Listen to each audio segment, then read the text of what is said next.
Bismillahirrahmanirrahim. Alhamdulillahi rabbil alamin. Allahumma salli wa sallim ala sayyidina Muhammadin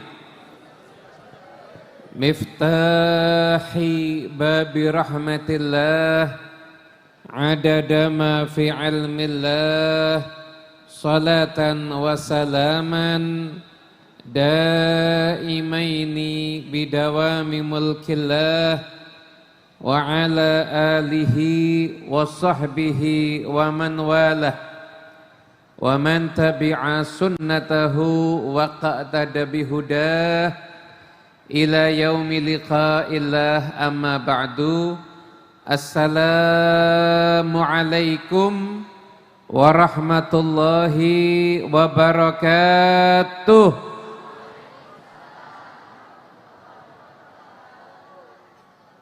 Alhamdulillah, tsumma alhamdulillah. Alhamdulillah kita semuanya ditakdirkan oleh Allah Ta'ala berkumpul di tempat yang berkah ini bersama para alim ulama, para habaib, para masyayikh, para romo kiai, utamanya guru kita semuanya Romo Kiai Raden Ahmad Azaim Ibrahimi dan segenap keluarga besar Pondok Pesantren Salafiyah Syafi'iyah Sukorejo, para kiai yang hadir, ada Ki Afifuddin, Muhajir dan semuanya, para habaib dan semuanya yang hadir, keluarga besar Pondok Pesantren, keluarga besar Kiai Al-Had Raden As'ad Samsul Arifin, semuanya mudah-mudahan kita semuanya mendapatkan berkahnya para masyayikh insyaallah. Dan kita semuanya mendapatkan berkahnya Nabi Muhammad sallallahu alaihi wasallam. Amin ya rabbal alamin. Hadirin yang dimuliakan Allah Ta'ala, cinta Nabi itu anugerah yang luar biasa. Karena enggak semua orang itu bisa mendapatkan kesempatan cinta dengan Nabi Muhammad. Bahkan terkadang yang dekat dengan Nabi Muhammad pun belum tentu akhirnya menjadi pecinta Nabi Muhammad. Betapa bisa kita saksikan bahwasanya Bilal yang datang dari jauh, bukan orang asli Arab, secara nasab juga tidak punya nasab yang mulia, namun karena kecintaannya pada Rasulullah sallallahu alaihi wasallam, maka Bilal mendapatkan keutamaan melakukan suatu amalan yang karena amalan tersebut Bilal itu orangnya masih hidup di dunia, tapi suara sandalnya sudah terdengar di surga. Itu sesuatu yang luar biasa. Ketika Nabi Isra wal Mi'raj, Nabi mendengarkan suara sandalnya Bilal. Suara sandalnya Bilal itu terdengar di surga. Namun ada pula kerabat Nabi, dekat sama Nabi, nasabnya mulia, yaitu Abu Lahab. Karena enggak cinta Nabi, musuhi Nabi, maka segala apapun yang dia miliki enggak berguna. Orangnya masih di dunia, udah dapat pengumuman calon masuk neraka. Bahkan mansus bil ayatil Quran. Apakah cuma Abu Lahab? Enggak. Dinamakan Lahab itu karena ketampanannya. Lahab itu ibarat kobaran api. Abu Lahab masuk neraka sekalian sama istrinya. Wa imra'atuhu hammalatal hatab. Sama, jadi orang bisa cinta Nabi Muhammad sallallahu alaihi wasallam itu anugerah yang luar biasa dari Allah Subhanahu wa ta'ala. Dan yang paling dikhawatirkan oleh siapapun yang memusuhi agama Islam ini adalah kembalinya dan cintanya umat ini kepada Rasulullah sallallahu alaihi wasallam. Kita pernah membaca di kitab karya Syekh Sa'id Ramadan Al-Buti.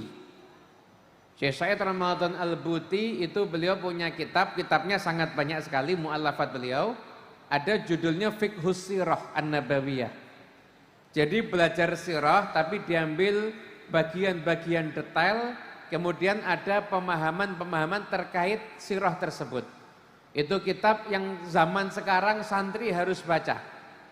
Santri harus baca, semua ilmu nanti ada di situ. Masalah keseharian, kekinian itu nanti ada di situ jawabannya. Karena yang namanya sejarah itu terus berulang.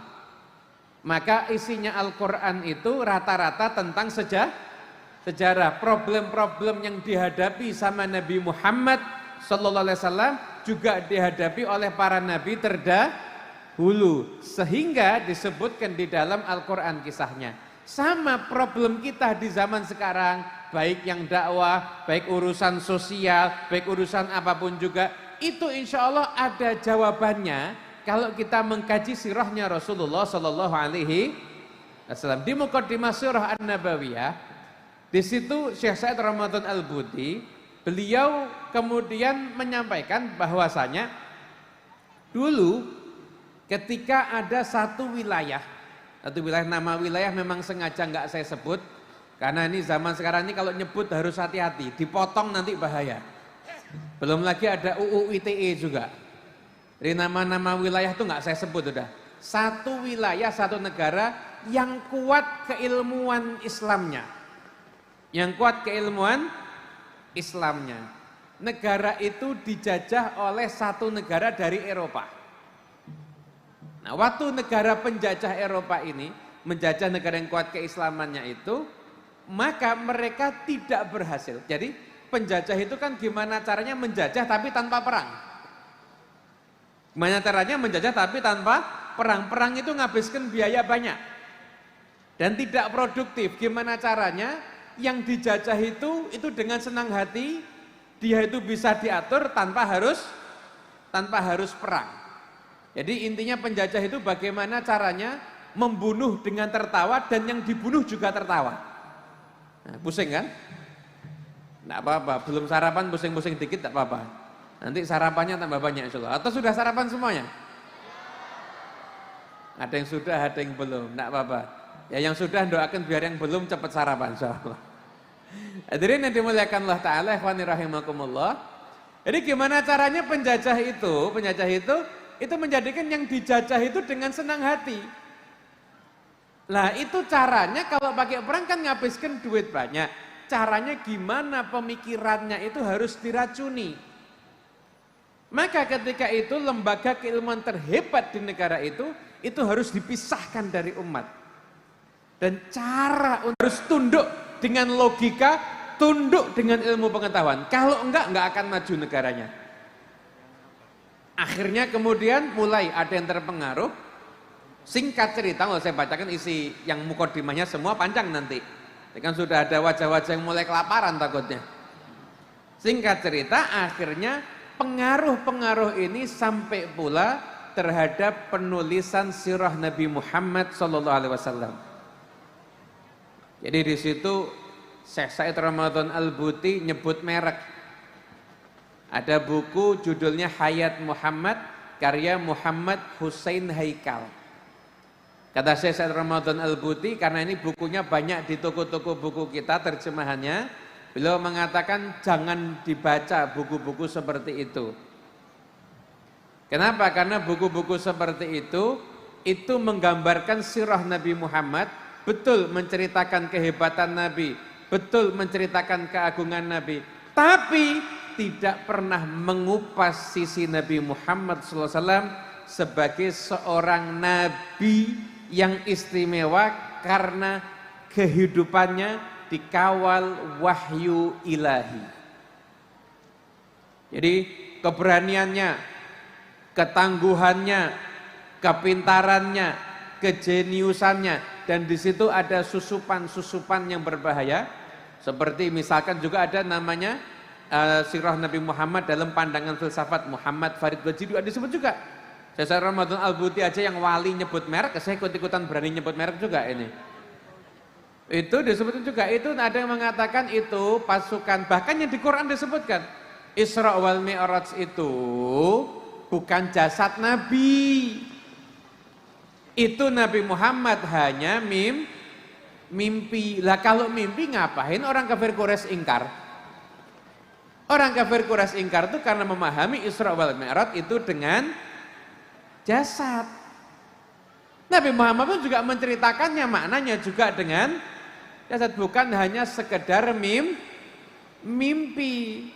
Kemudian ketika perang Badar ada ribuan pasukan malaikat, itu dimaknai bukan betul-betul malaikat yang menolong, tapi motivasi spiritual, motivasi rohani. Kan ngawur ini. Pasukan burung ababil ketika menghancurkan pasukan yang akan berusaha untuk menghancurkan Ka'bah, itu ketika datang bawa batu, itu ditafsirkan itu bukan batu, itu penyakit cacar, wabah penyakit. Masa wabah penyakit cacar langsung mati ribuan orang seketika? Padahal itu kan pasukan itu, burung ababil itu yang diabadikan di surat Al-Fil, pasukan gajah itu satu burung bawa 3 batu. Di paruhnya 1, di cakarnya itu 2. Satu batu pas jatuh ke tengah-tengah kepala ini, langsung tembus ke bawah. Langsung tembus ke bawah. Itu jadi belum sempat bernafas mungkin sudah mati itu. Semuanya kena batu. Semuanya kena batu. Tapi semuanya mati kena batu kecuali Raja Abraha. Itu nggak kena batu dia. Berarti paling sakti? Enggak, bukan paling sakti, paling enggak enak. Karena matinya kena efek radiasi. Tahu efek radiasi? Radiasi itu telo dicampur tape, campur, pokoknya efek panasnya batu. Kena efek radiasi, akhirnya kulitnya itu terkelupas dan matinya itu pelan. Bukan paling enak, paling tidak enak. Karena proses matinya itu paling sakit. Lah sirah nabawiyah ketika sudah dikemas dengan model seperti itu, maka walaupun pemikiran itu juga enggak berjalan langsung, juga enggak berjalan panjang pemikiran itu, akhirnya pun juga enggak laku, pemikiran itu enggak laku. Karena agama Islam, syariat Nabi Muhammad sallallahu alaihi wasallam itu salihun fi kulli zaman wa makan. Udah pas sesuai dengan zaman dan tempat di mana berada. Intinya sudah pas. Nanti perkembangan ulama mengembangkan itu sesuai dengan kaidah yang enggak keluar dari konon agama itu sendiri. Ya kalau santri kan biasa ngaji ilmu usul fikih, ini ada pakarnya di sini, Kiai Afifuddin Muhajir ini Masya Allah. Ada pakarnya usul fikih. Makanya kalau ada orang yang memaknai, oh syariat itu bisa siapapun orang menyesuaikan dengan logikanya. Yang paling marah kayak Afifuddin. Apa gunanya belajar ilmu usul kalau semuanya bisa ngarang ya? Nggak ada gunanya. Nah, sekarang setiap orang mau menafsirkan Quran, mau menafsirkan hadis, mau menafsirkan sirah Nabi tanpa melihat konsensus daripada ilmunya. Bahaya apa enggak? Bahaya. Ada orang yang baru belajar misalkan Piagam Madinah, baru sampai Piagam Madinah, langsung berkesimpulan, wah berarti semua agama sama. Semua agama sama benernya. Akhirnya jadinya ngawur. Ada orang lagi baru belajar sirah Nabi, cuma pas bab jihad-jihadnya aja. Akhirnya semua orang kafir harus dimusuhi. Berarti semua orang kafir itu harus diperangi, angkat senjata, tidak boleh berdamai. Ngawur. Lah makanya santri ini yang ngawal. Santri ini yang mengawal mafhumul Quran, mengawal mafhumul hadis, mengawal mafhumul sirah nabawiyah itu agar tidak ditafsirkan sembarangan oleh orang-orang yang tidak berhak untuk menafsirkan. Karena semakin zaman ini, semakin era sosmed ini maju, ternyata sosmed itu menghasilkan banyak mufti. Saya baru tahu ternyata sosmed ini menghasilkan banyak banyak mufti. Loh, banyak mufti zaman sekarang ini. Modalnya cuma 3. HP, tripod, kuota. Nah, kecuali kalau dapat wifi punya tetangga mungkin bisa dapat gratisan. Untuk wifi ini tonggo nanti bisa dapat wifi gratisan. Pakai tripod, HP dipasang. Kalau enggak punya kuota cari deket rumah tetangganya, wifi-nya dapat, langsung silahkan yang mau bertanya. Bus, live Instagram, yang lihat 2, yang tanya 1. Hari ternyata menghasilkan mufti. Sekarang mufti akhirnya ini ngawurnya di sini akhirnya. Itu ilmu itu al ilmu fis sudur. Ilmu itu ada di dadanya orang-orang soleh. Ilmu yang hakikatul ilim itu ada di dadanya orang-orang soleh. Yang Anda lihat di semua perantara media itu informasi. Itu informasi. Tapi jangan pernah merasa cukup hanya dengan media, akhirnya meninggalkan nggak punya guru. Orang zaman sekarang tuh nggak usah punya guru, cukup. Kenapa? Sudah semuanya ada, bisa dilihat di Google ada, di YouTube ada. Ini orang kalau ngandalkan Google sama YouTube, Anda cari satu masalah aja, hukumnya sama-sama atau beda? Sama-sama atau beda? Anda cari aja tentang caranya orang sholat kalau pakai perban. Cari aja. Kalau kita ngaji kitab fikih Syafi'i, gimana? Caranya semua kitab sama enggak? Sama enggak semua kitab? Rata-rata kan hampir sama. Garis besarnya mungkin 90% itu orang sholat pakai ahkamul, pakai Jabirah itu kan kurang lebih sama kan? Tapi kalau Anda lihat di Google sama di YouTube, beda-beda semua. Itu sudah bukan 4 madhab lagi, 300 madhab. Yang paling top namanya madhabnya Islam itu rahmatan lil alamin. Terus nek kowe nganggo perban enggak usah salat enggak apa-apa. Buah ini kan paling ngawur, ini madhab paling ngawur dan paling seneng banyak yang ngikuti ini. Kalau sudah keluarga sakit di rumah sakit pakai kateter kan berarti nyambung sama nah jadi kemaluannya tuh dimasukin selang, jadi air seninya itu ada kantong yang gantung. Namanya kateter, kemudian cuma tidur terlentang tapi masih sadar. Itu wajib sholat enggak? Wajib sholat enggak?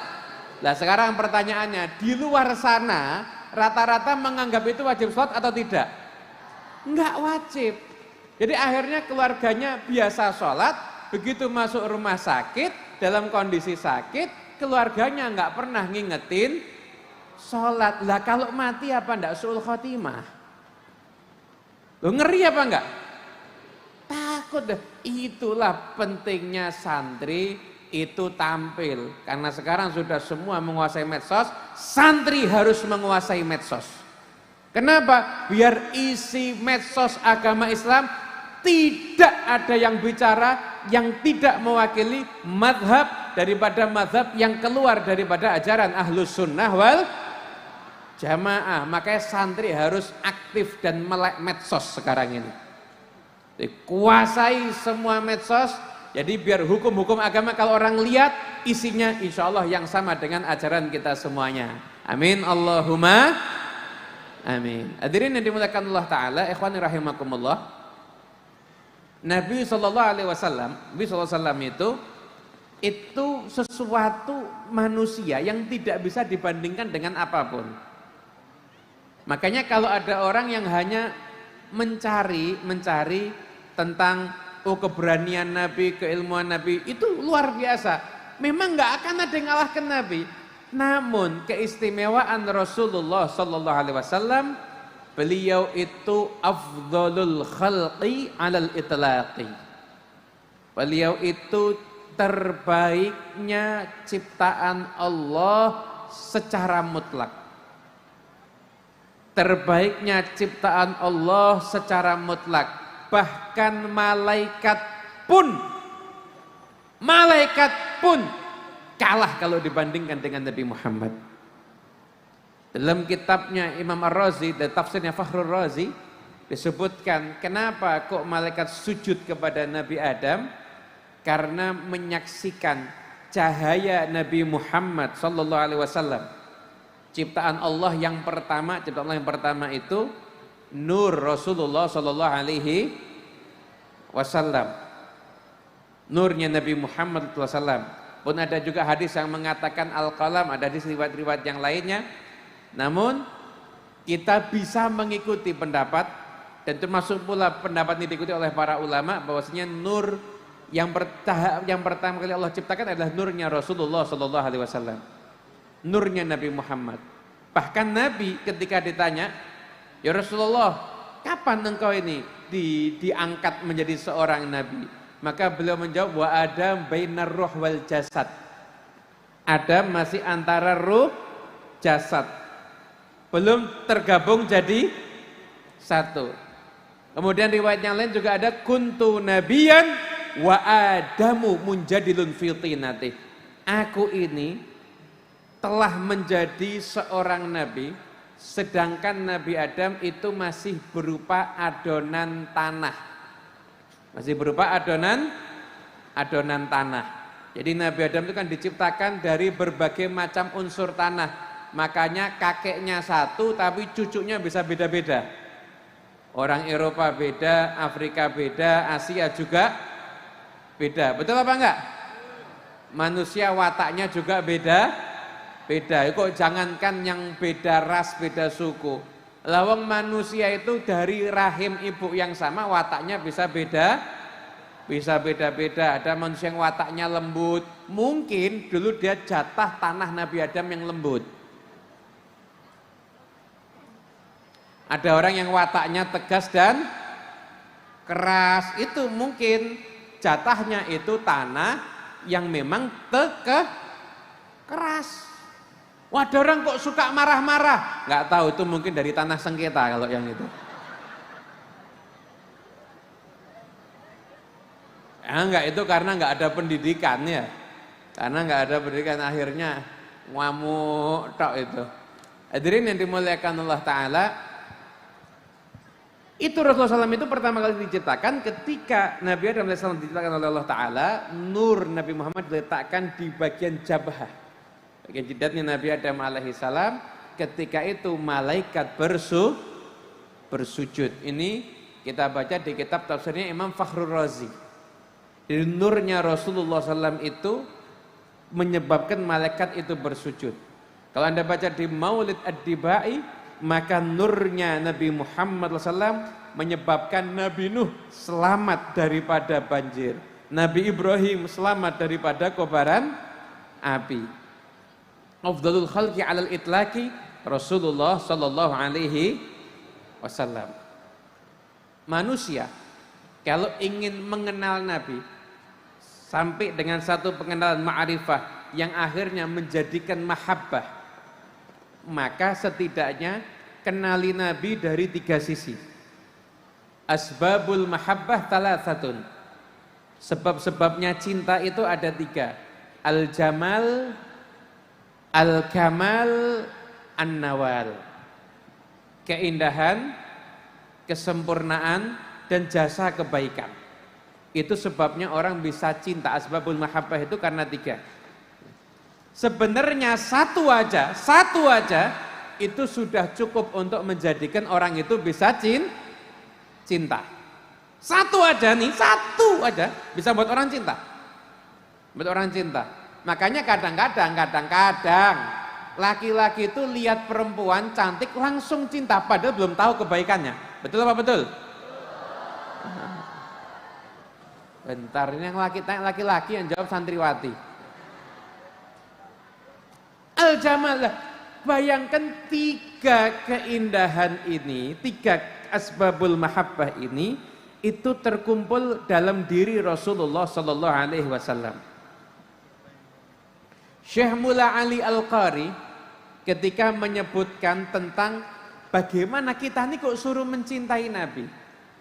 Bahkan cintanya kita kepada Nabi itu harus melebihi orang tua kita, harus melebihi orang cintanya kita sama anak kita, harus melebihi cintanya kita sama bos kita, harus melebihi cinta kita pada apapun juga.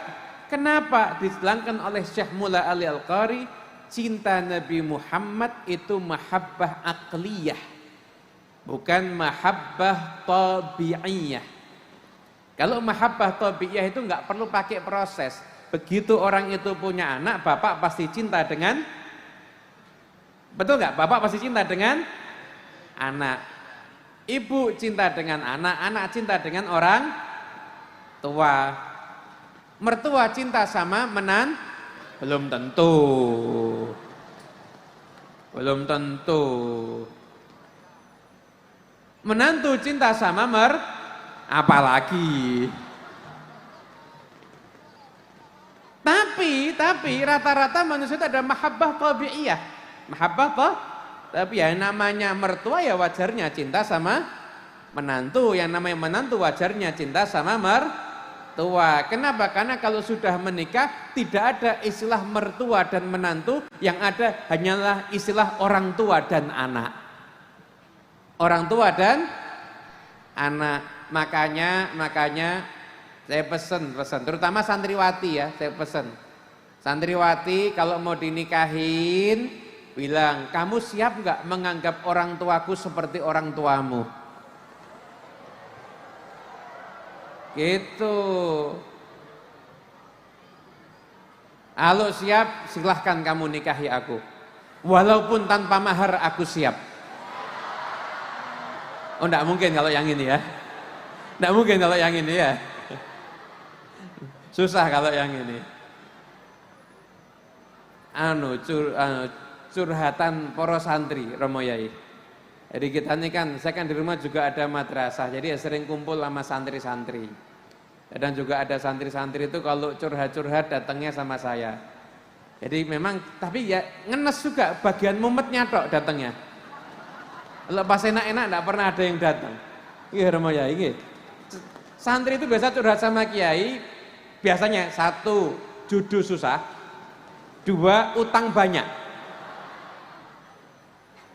Ada enggak curhat? Kiai ngapunten, sekarang Masya Allah rezeki dari mana-mana, dipakai buat apa ya? Jarang. Judul susah, atau yang kedua utang banyak. Udah itu. Saya sekarang ini orang untuk nebak orang nggak usah kasef-kasefan. Bisa. Datang pengajian, kupluk ki rodok miring. Ngantuk. Wis, kalau ndak disentaki bojone, utangnya akeh. Titenono. Kelihatan kupluk miring, pengajian ngantuk, Pak, habis dimarahi ya Pak ya Mas Ria? Enggak, mesti gitu. Nggak usah kasef-kasefan sekarang, sketok sudah. Santri itu kadang kesian karena nggak punya apa-apa, ngelamar ditolak. Saya bilang, loh kamu tuh punya ilmu, udah ngaji, khatam kitab, kamu jangan pernah menganggap ilmu yang kamu miliki itu bukan satu nilai. Radhina qismatal jabbari fina lana ilmun walil juhali malun. Ridho kita dengan pembagian Allah Ta'ala. Kita punya ilmu, orang yang goblok mungkin punya duit, tapi kita punya ilmu yang pede, ngelamar. Sudah tuh cinta Habib, tapi mau ngelamar enggak punya duit. Loh, syaratnya lamaran diterima tuh enggak harus membawa duit. Kamu tinggal datang ngelamar. Terus nanti kalau ditanya, anak saya mau dikasih makan apa? Jawab. Anak bapak sukanya makan apa?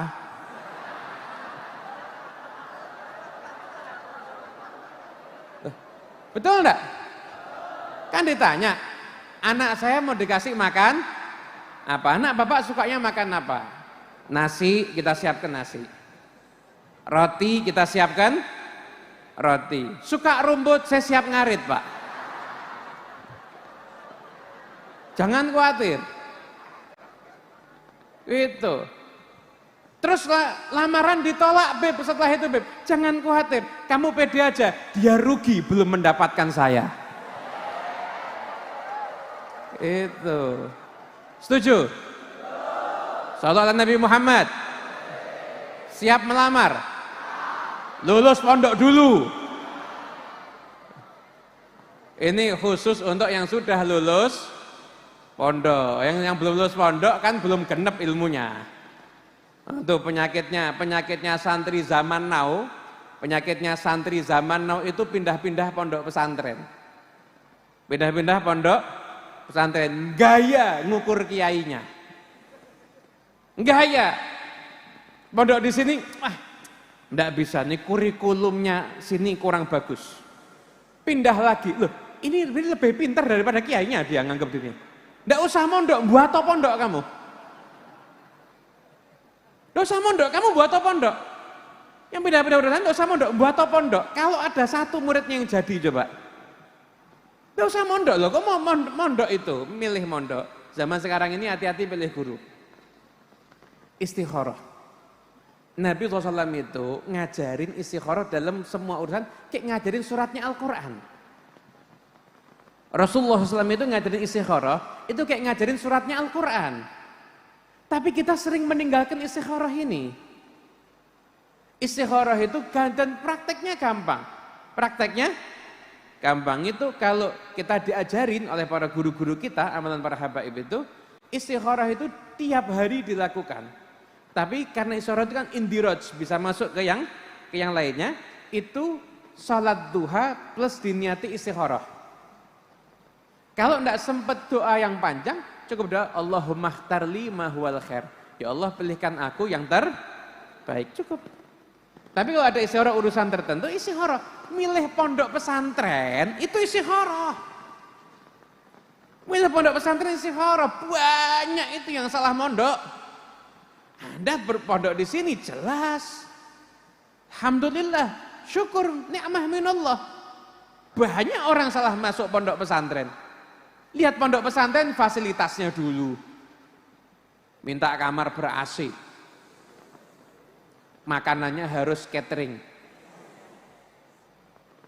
Ada itu penjaranya koruptor kadang-kadang gitu juga.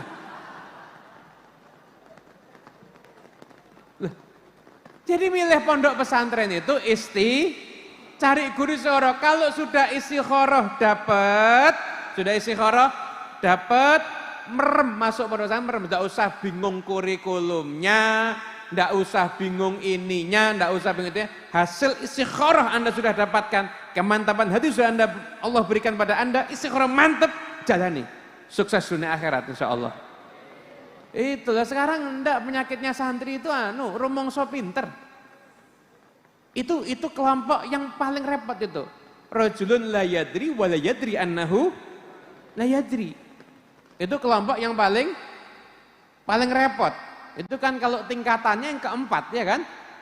Sebenarnya ada lagi sekarang tingkatan kelima. Ini yang paling repot. Rajulun la yadri wa la yadri annahu rajulun. Ini yang lebih repot, ini tingkatan kelima ini. Itu harus diperiksakan soalnya itu. Sallallahu Nabi Muhammad. Hadirin yang dimuliakan Allah Ta'ala. Kembali ke pembahasan tadi. Jadi santri mondok yang benar, insya Allah nanti dapat ilmu manfaat dunia akhirat. Anda irtibatkan urusan Anda di pondok ini. Anda itu ada khidmat dengan Nabi Muhammad SAW. Itu kunci sukses, Saya pernah dinasihatin sama salah seorang ulama, sama seorang kiai, yang dia itu dulu nyantri kepada Said Muhammad bin Alawi Al-Maliki. Itu ada santri yang ketika itu awal-awal datang, itu sama Said Muhammad disuruh istiqomah baca sholawat nariyah terus. Baca sholawat nariyah terus. Ya namanya untuk ada hikmah untuk orang itu nyambung sama Nabi Muhammad SAW. Anda itu nyantri, sambungkan ketika Anda ngaji juga khidmat sama Kanjeng Nabi. Kenapa? Ilmu yang Anda pelajari itu warisannya Rasulullah SAW. Ilmu yang Anda pelajari itu adalah warisannya Nabi Muhammad SAW. Nabi itu dakwah dan segala macam perjuangannya, dengan segala macam perjuangannya, itu untuk membawa ilmu demi keselamatan umat yang sekarang Anda pelajari. Sekarang ini Anda pelajari, dan sekarang ini udah banyak yang nggak mempelajari. Makanya kalau sudah keluar pondok, ya Allah, sekalipun sibuk kerja, enggak apa-apa, lulusan pondok pesantren jadi dokter boleh. Jadi insinyur boleh. Jadi polisi silahkan, bagus. Jadi tentara, bagus. Jadi apapun silahkan. Mau jadi profesor, boleh. Yang penting jangan jadi provokator. Itu aja. Tapi dengan profesi Anda yang berbeda-beda, jangan kehilangan semangat dakwah untuk mengajarkan ilmu. Loh, memangnya dokter nggak bisa dakwah? Dokter itu kalau nasehatin lebih didengar dibandingkan Habib sama Ustadz. Betul. Orang periksa ke dokter, dokter ini obatnya. Jangan lupa sholat ya Pak ya.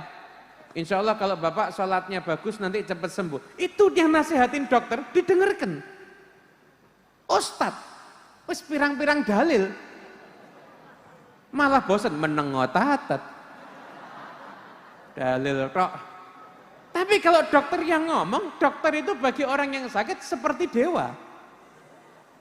Seperti bukan dewa, seperti dewa. Bener enggak? Bilang ya Pak sambil baca sholawat Pak. Sehat, sholawat, betul. Itu siapapun nah, sambil jadi apapun itu Anda jangan kehilangan semangat untuk mengajarkan ilmu agama, khususnya ilmu-ilmu yang wajib-wajib. Wah Allah, Anda yang ditinggal di pondok, kawasan-kawasan yang banyak keilmuan luar biasa. Daerah-daerah sana macam-macam.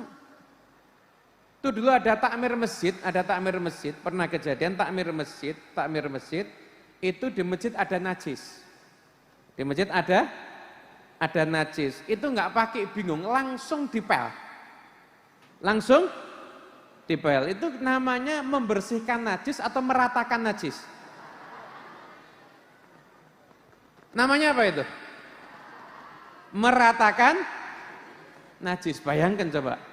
Cara jadi takmir masjid yang orang sholat di situ ilmu najasah aja nggak bisa. Ilmu najasah aja nggak bisa. Akhirnya itu tadi bukan membersihkan najis tapi malah meratakan najis. Ngeri.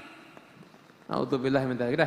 Nah, kembali jadi Anda tuh ngaji itu niatkan ini khidmat untuk ilmunya Nabi Muhammad sallallahu alaihi wasallam. Nanti ketika Anda dakwah sama saya ingin menyampaikan semua tentang Rasulullah SAW. Jadi ada sambungan antara Anda dengan Nabi. Ada sambungan antara Anda dengan Rasulullah sallallahu alaihi wasallam. Kalau orang udah nyambung sama Nabi, orang sudah nyambung sama Nabi, ya insya Allah. Loh, bayangkan orang udah nyambung sama Nabi, berarti insya Allah nggak diizinkan orang itu nyambung sama Nabi kecuali dia juga dicintai sama Nabi. Kalau orang udah dicintai sama Nabi, nggak usah tanya hidupnya. Nggak punya duit bahagia. Nggak punya duit bahagia. Mau bumi seperti apapun juga tidak bisa mencabut kebahagiaan yang ada dalam hatinya. Kenapa? Bahagianya as-surur. Allah yang meletakkan dalam hatinya tuma'ninah, warroha, wassurur. Di dalam hatinya dunia dan seisinya nggak bisa merubah kebahagiaannya. Mesem tok. Tapi bukan karena sakit jiwa, bukan. Sakit jiwa mesem tapi buat orang lain nggak mesem itu. Buat yang ngerumat nggak mesem. Ini mesem seneng tok hidupnya. Kalau nyambung dengan Rasulullah Sallallahu Alaihi Wasallam. Sallallahu ala Nabi Muhammad. Jadi yang dimuliakan Allah Ta'ala. Jadi kalau kita mau mengenal tentang Nabi Muhammad SAW itu, kita bisa mengenal dari Al-Jamal, betapa indahnya Nabi Muhammad. Wajahnya Rasulullah SAW. Itu dulu di zaman Nabi itu kan pemandangan yang terindah itu ya bulan purnama. Sehingga kalau Anda lihat syair-syair Arab, itu kalau menyebutkan keindahan itu pasti menggunakan perumpamaannya itu adalah bulan purnama. Yang dianggap perumpamaan itu adalah bulan purnama. Begitu.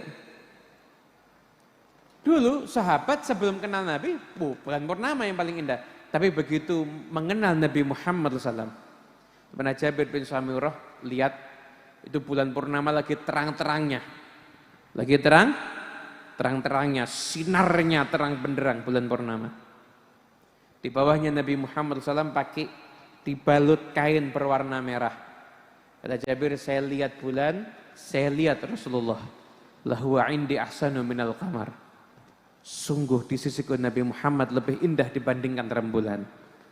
Indahnya Rasulullah SAW itu luar biasa. Abu Hurairah itu periwayat hadis terbanyak. Sehingga Ahlus Sunnah wal Jamaah itu taslim dengan riwayat-riwayat Abu Hurairah. Itu kalau dengar orang-orang gaya ngeritik Abu Hurairah itu enggak cetha ngajinya di mana berarti. Enggak jelas orang-orang model begitu. Taslim, suruh mensifatkan Nabi Muhammad, beliau cuma mengatakan ma ra'aitu syai'an ahsana min Rasulillah sallallahu alaihi wasallam. Aku enggak pernah menyaksikan sesuatu yang lebih indah dibandingkan Rasulullah sallallahu alaihi wasallam. Ka'anna syamsa tajri fi wajhi, seakan-akan matahari itu berada di wajahnya Nabi Muhammad SAW. Orang kalau tampan itu kan paling disifatkan kulitnya putih, wajahnya apa? Glowing ya. Glowing. Dan sekarang banyak tuh make up glowing gitu. Kadang kalau yang make up nggak pas ya, muka glowing, leher hitam masih.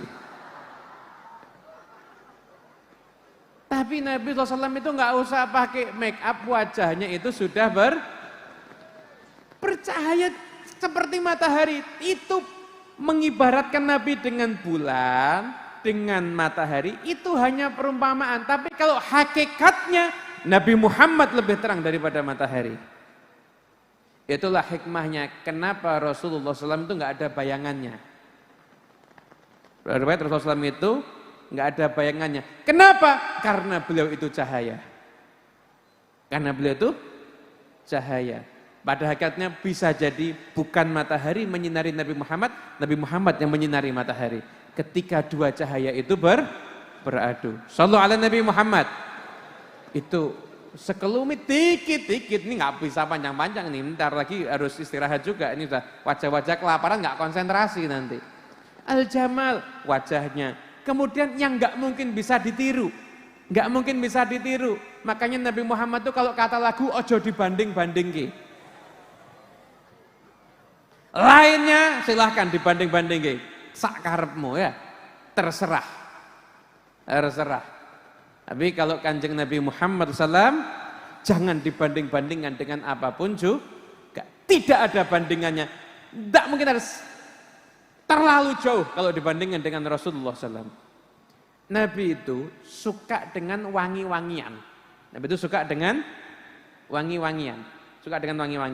Makanya itu sampai-sampai ulama itu mengatakan israf itu kan nggak boleh ya kan. Orang wudhu israf sekalipun dari air laut itu hukumnya makruh ya kan? Israf enggak boleh. Urusan apapun israf itu enggak boleh, kecuali israf itu untuk nyambut tamu boleh. Sama ada ulama mengatakan israf untuk wangi-wangian boleh. Jadi beli wangi-wangian yang betul-betul wangi loh ya. Yang betul-betul wangi itu boleh, israf boleh. Israf itu boleh. Betul-betul wangi boleh. Kenapa? Karena wangi-wangian itu nilainya luar biasa. Man taba rihuh zada aqluh. Orang kalau aromanya harum, akalnya semakin cerdas. Makanya kalau masuk kelas mau taklim, mandi dulu. Mandi sikatan. Kalau enggak, temen taklim bisa goblok semua nanti.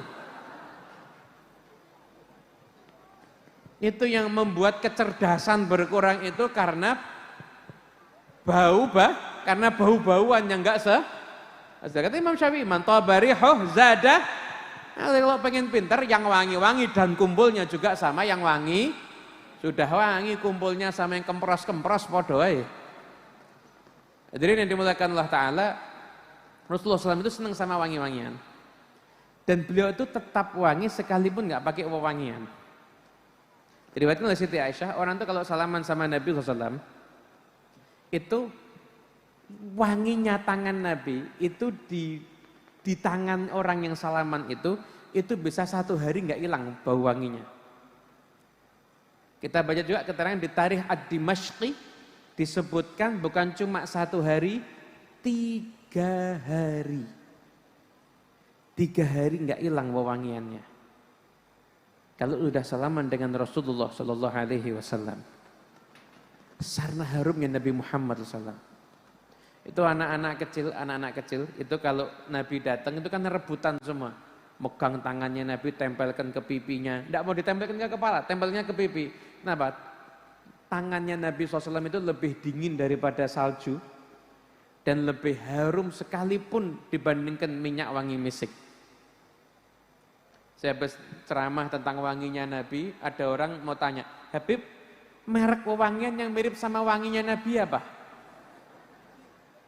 Saya bilang, Pak, kata Anas bin Malik, ma syamamtu miskan qat wala anbaran qat atyabarihin min Rasulillah sallallahu. Anas Malik, minyak wisik Pak, yang asli Pak. Bukan yang Anda lihat di toko minyak wangi, misik judulnya tapi harganya 20.000 dapat sebotol. Bukan itu Pak, itu bukan misik Pak.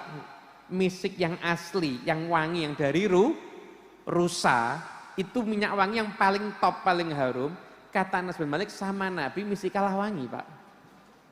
Jadi nggak ada yang bisa membayangkan harumnya, nggak ada. Kita cuma bisa doa, ya Rabb, ya Allah, mudah-mudahan kita bisa mimpi ketemu Nabi, lihat wajahnya Nabi dan menghirup aroma wanginya Nabi Muhammad SAW. Amin, Allahumma amin. Ikhwani rahimakumullah, hadirin yang dimuliakan Allah Ta'ala, itu pernah, ini riwayat banyak, saya singkat aja. Itu pernah datang satu orang ke Nabi. Ya Rasulullah, saya mau mantu, anak perempuan saya mau saya nikahkan. Nyumbang aku apa gitu Rasul, saya pengen berkah dari engkau. Ke Nabi, saya tidak punya apa-apa sekarang ini. Ya udah, tapi kamu bawa aja botol, tapi yang kepala botolnya besar.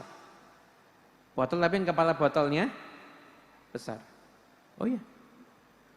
Dibawa sama orang itu, sama Nabi SAW itu dikasih keringatnya Nabi Muhammad. Kasih keringatnya Rasulullah SAW. Kata Rasulullah SAW diambil, Nabi murha fal yatatayyab. Kasihkan dia, suruh kalau wangi-wangiannya pakai ini. Dibawa ke daerahnya. Itu kalau botolnya dibuka, minyak wanginya dipakai, satu kampung semua kecium bau wanginya. Bahkan sampai orang yang di rumah itu dijuluki Baitul Mutayyibin, rumahnya orang-orang yang wangi. Dari apa? Keringatnya Nabi Muhammad SAW. Kalau ada yang mau niru, tidak apa-apa. Temennya santri, mau nikah, tak sumbang nanti. Siapkan, ambil keringat, insya Allah bermanfaat. Buat racun tikus bisa, buat bunuh kecoa bisa. Manfaat. Jangan khawatir. Anda tetap bisa memberikan manfaat dengan keringat Anda. Tapi kepada selain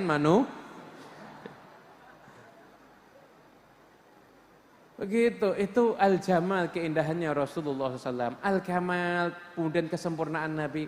Nabi, ya Allah, akhlaknya luar biasa. Anda kalau ziarah ke makam Nabi Muhammad, ya Rabb, sudah bisa ziarah makam Nabi Muhammad.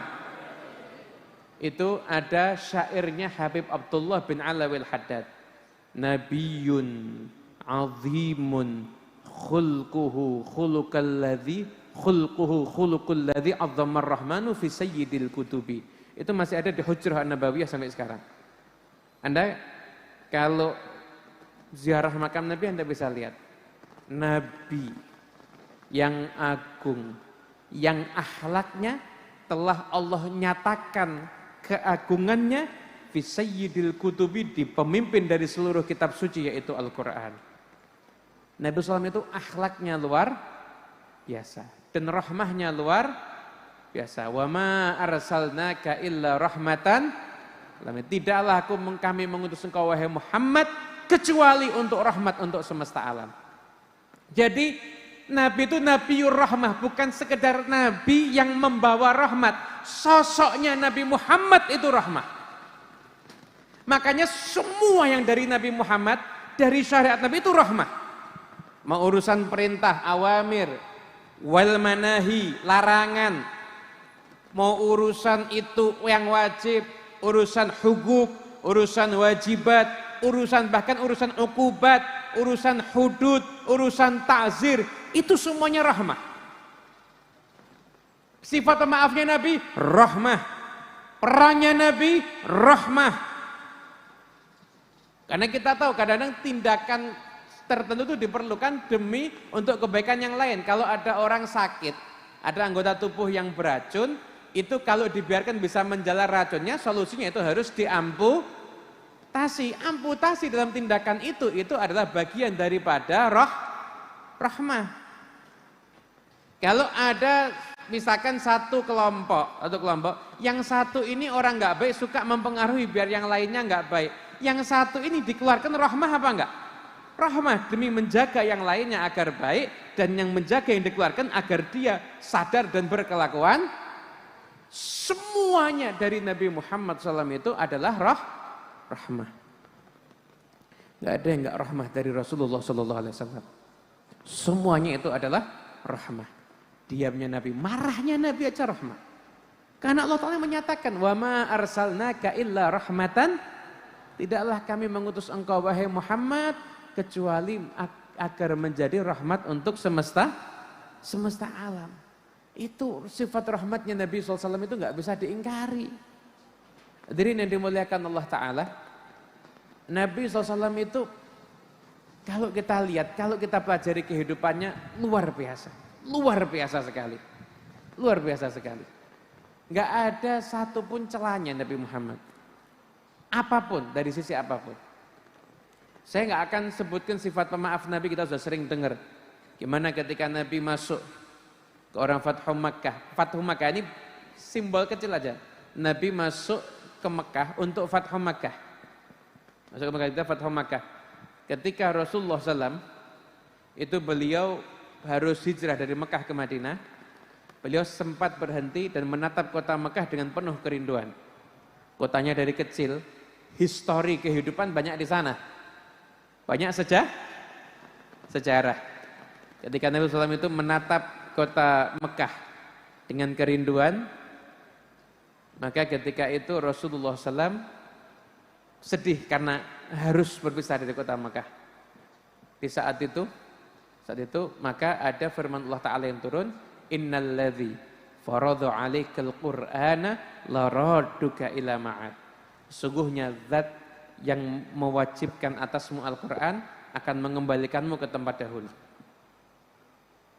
Akhirnya Nabi Muhammad masuk ke Mekah lagi, ketika itu sebagai sosok yang hukumnya akan diikuti oleh orang Mekah. Nabi masuk ke Mekah dalam pergi dan kalian semua bebas. Masuk Islam berbondong-bondong. Masuk Islam berbondong-bondong. Ada satu orang. Ini saking takutnya, karena dia nganggep tidak mungkin tidak dibunuh sama Nabi. Hukuman terendah bagi dia dibunuh. Mungkin kalau dimutilasi aja masih pantas. Karena kriminalnya banyak. Dia lari. Saya lupa namanya, Sofwan atau Ikrimah, saya lupa namanya. Lari sampai ke dekat laut. Setelah itu Ikrimah. Lari sampai ke dekat laut. Ikrimah putranya Abu Jahal. Lari sampai ke dekat laut. Mana Ikrimah? Lari ya Rasul. Bilang kalau saya maafkan. Kamu sudah dimaafkan? Enggak mungkin. Dimaafkan betul. Ya udah, saya minta bukti kalau betul dimaafkan. Balik lagi, ya Rasulullah, ini sudah kriminalnya banyak. Mau bunuh diri kan harusnya biarkan mati. Itu kalau membiarkan mati itu boleh. Pertama kafir, yang kedua jelas bukan harbi, syadidul harb ini. Syadidul muharabah lin nabi wal muslimin. Ini dibunuh boleh. Ini sudah dimaafkan, misi ngeyel, nggak percaya, karena Nabi selendangnya Nabi dikasihkan. Ini buktinya selendang saya. Akhirnya masuk ke Mekah pakai selendangnya Nabi Muhammad SAW. Dimaafkan sama Nabi dan akhirnya masuk ke dalam agama Islam. Nah, kata ini sifat kamal kesempurnaannya Rasulullah SAW. Pemaafnya. Jadi kalau sudah, jadi akhlak mulia itu paling susah dua. Maaf sama dermawan. Kalau ilmunya Kanjeng Nabi nggak usah dibahas, ilmunya langsung dari Allah Ta'ala transferan setiap saatnya. Loman sama maafkan, itu paling susah akhlak. Wes bungkuk-bungkuk tok iso. Salaman nyucup bolak-balik bisa, belakang ngerasani kadang-kadang. Ada atau ada? Tapi yang bisa akhlak mulia itu memaafkan sama loman. Itu Rasulullah SAW, ini bukit bawahnya lembah hewan ternak, dikasihkan ke satu orang. Langsung cerita, masuk Islam. Muhammad tuh kalau ngasihnya orang yang tidak takut miskin. Itu lomannya Rasulullah SAW.